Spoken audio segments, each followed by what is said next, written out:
মানব কঙ্কাল কিনে পড়ি এবং পরবর্তীতে সেটা বিক্রি করি, এটা ইসলামী দৃষ্টিতে কতটুকু জায়েজ? ইসলামী দৃষ্টিতে এটা জায়েজ নাই। আমি জানি আপনারা প্রায় সবাই এটা করেন, কিন্তু এটা জায়েজ নাই। কেন জায়েজ নাই? দেখুন, ইসলাম মানব জাতিকে সম্মানিত করেছে। আল্লাহ বলেছেন ওয়ালাকাদ কাররামনা বানি আদম, আমি আদম সন্তানকে সম্মানিত করেছি। এই জন্য মানুষের শরীরে কোনো অংশ বিক্রি করা ইসলাম জায়েজ রাখেনি, এটা পণ্য নয়। যদি গবেষণার প্রয়োজনে কোনো অংশ নিয়ে গবেষণা করতে হয় বা মানুষের শরীরের কোনো অংশ একজন অন্যজনকে দিতে হয়, সেটা বিনা পয়সায় দিতে হবে, এটা চ্যারিটি থাকতে হবে। রক্ত দিলেও কেউ বিক্রি করতে পারবে না, শরিয়া দৃষ্টিকোণ থেকে রক্ত দান করবে, এটা তার ইবাদত হিসাবে সওয়াবের জন্য দিবে।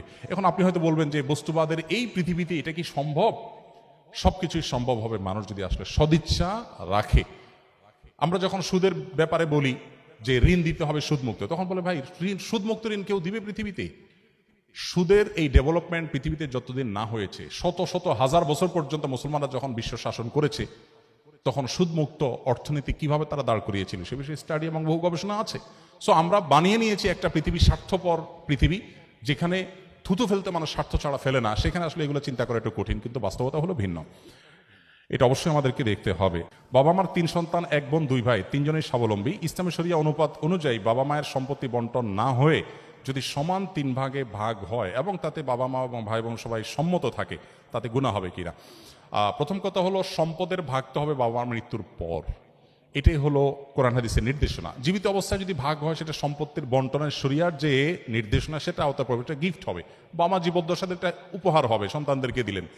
কিন্তু মৃত্যুর পরে হবে মূলত বন্টনটা ওয়ারিস হিসাবে। সেই বন্টনে যদি সব ভাই বোন একমত হন যে ঠিক আছে, কোরআন হাদিস অনুযায়ী কেউ কম কেউ বেশি পায়, বাট আমরা সমান সমান নেব এবং কোনো দায় দাবি রাখবো না, এটা যদি সন্তুষ্ট চিত্তে তারা করেন, সেটি জায়েজ আছে।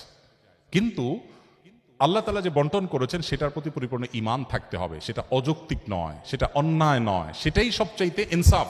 এটি বিশ্বাস করে নিজেরা যদি এটা ডিসিশন নেন, ঠিক আছে বোন একটু কম পায় কিন্তু বোনটা আমার গরিব, আমি ছেড়ে দিলাম, সমানে দিয়ে দিলাম, এটা যদি ভাইরা ডিসিশন নেন, সবাই যদি সম্মত থাকেন, কোনো অসুবিধা নেই। মুশকিল হলো এই সমস্ত পারিবারিক ডিসিশনের ক্ষেত্রে 1-2জন ডিসিশন মেকার হয় আর বাকিরা বাধ্য হয়ে রাজি হয়, লজ্জা কিছু বলতে পারে না। এই জিনিসটা খেয়াল করতে হবে যে কেউ তো বাধ্য হয়ে রাজি হচ্ছে না, এটা শিরক।